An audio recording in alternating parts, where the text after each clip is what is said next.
I've got a thought on this. How much do you think, for example, mainstream education misses the element of being practical in learning something, in the sense that, for example, you go to uni. I'll just think back to my IT degree, and you're learning all these things. You're watching lecture slides, you're taking notes, but you're not actually, depending on the course, you're not actually interacting directly with what you're learning. You're kind of just writing notes, like writing notes on how an IT system works without actually working with that IT system. And then how does that teach you how to deal with a client, or the complexities behind dealing with many different units within a business, and sort of navigating the internal, could even be not really politics, but just getting along with people and collaborating with people and communicating. I feel it misses a lot of that element, which is so crucial. And the only way to really get better at that is experiencing it and, putting yourself in that situation, as opposed, you can't read about getting better at talking to people. Sometimes I worry it's just not going to happen. Like the schooling, or the super traditional lecture based only information, when it's not about the information way. I worry because sometimes it's not equivalent to standing still. Sometimes it actually would equate to negative progress, like heading in the wrong direction.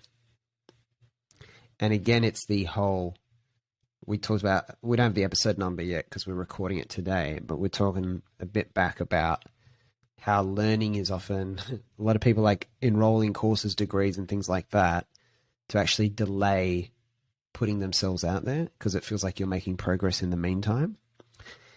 In that time, there's so much room to actually develop false expectations around what things are like.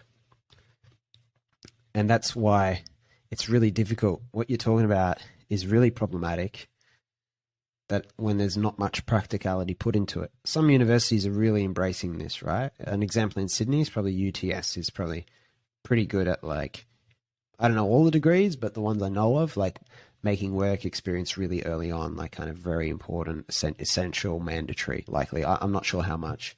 Still has a lot of the theory stuff, and you argue, like, does that even have a place? Often probably not, but at least it's something. A lot of them, the more traditional kind of places, are often actually less progressive because they don't have so much impetus to change.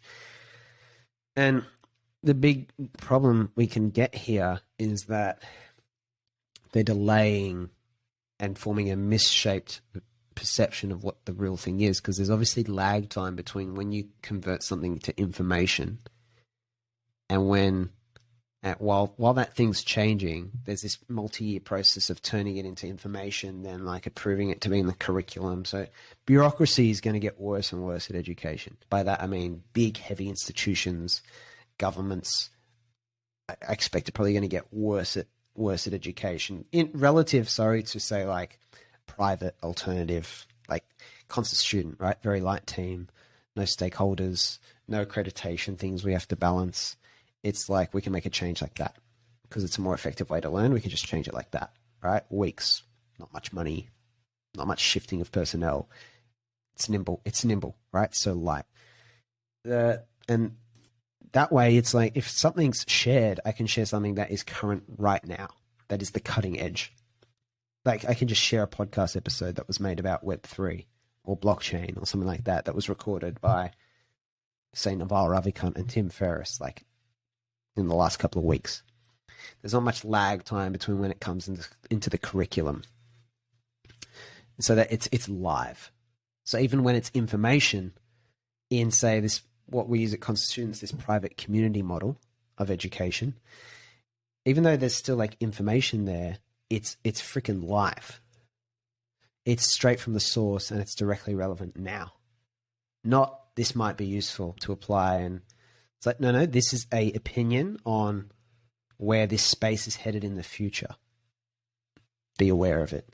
And then the practical, can be really tightly hug that. You create a huge problem when it's not practical and the focus is not practical, because it's so easy for it to just fall into this echo chamber that gets reinforced and louder. Again, use the metaphor of like climbing this hill. So you climb this hill and you're looking in one direction while a whole city's being built somewhere else, and we're still living in the Stone Age on that hill.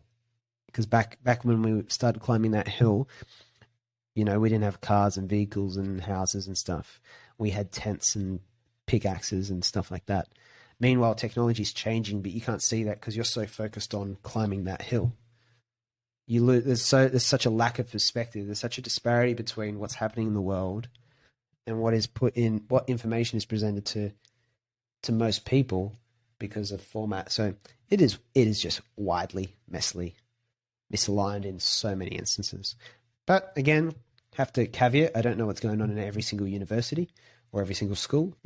Some of them are like really close to like the hotbeds of where the new is happening, probably like the Stanfords and stuff like that, I imagine. A lot of, if it's a research-based field, that will be the cutting edge will be happening in a university, I expect, because that's where the research will be happening. But certainly if it's like the example of entrepreneurship or digital transformation and stuff, there's a lot of things like there's not enough time to convert it into a degree, and it's happening like right now. And it'll be changing in like 2 years. So yeah, it's probably a pretty fragile model. Yeah. Yeah, I've got another example, a young guy at work I think he was doing a 5-year software degree, and he got a job with the company I'm working for at the moment in IT. And I talked to him a little bit about, what he's learnt at uni, and he's pretty much said that he's only really started learning, and you can kind of see it. Like, he had such a fast progression. Amazing. For a 6-month period, and he's really quite skilled and capable. But it's only like he only really started learning. I think he's already done his degree actually, I'm not 100% sure, but I think he's been through it for quite some time.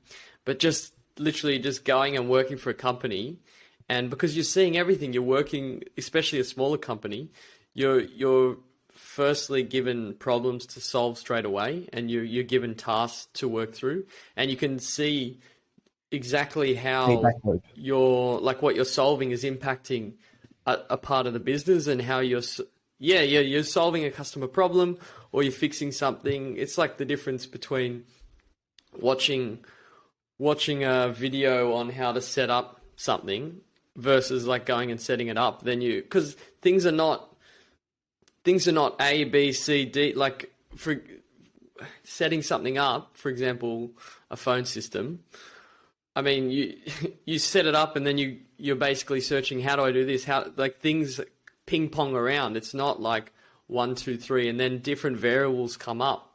Things are a lot more complex.